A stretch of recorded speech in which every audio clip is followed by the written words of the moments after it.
السلام عليكم على كل اللي بيشوفونا، واهلا بيكم في مطبخ سيسي. ان شاء الله النهارده هعمل الهوت شوكليت.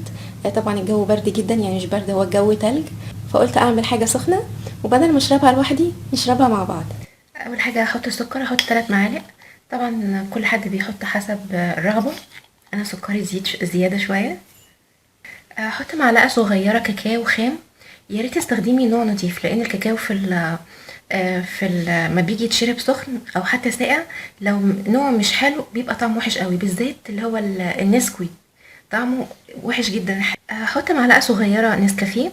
ممكن تحطي النسكافيه اللي هو الحبوب عادي، بس انا ده طحناه بيبقى اسهل عشان ما اقعدش اقلبه كتير في الكوبايه. معلقه كبيره كريم شانتيه. ممكن تحطي معلقه كبيره كريم شانتيه اللي هو الاكياس اللي هو الدريم. هزود لبن. لو ما عندكيش لبن وعندك لبن بودر، ممكن تحطي معلقتين صغيرين لبن بودر وتكملي بميه سخنه. ممكن ما تحطيش النسكافيه، بس انا يعني حلو النسكافيه جربته، عشان بس ايه ندوبهم الاول عشان ما يطيروش على الوش. لو حطيت اللبن كله هتلاقي كل ده طالع على الوش.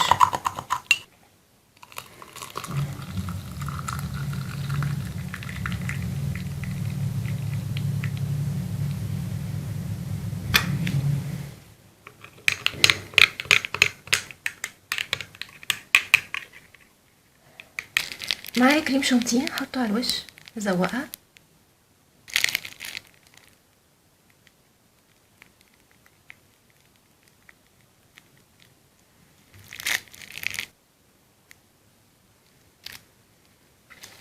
معايا شوكولاته، هقطع برضو على وشها كده، يعني نبشر شويه.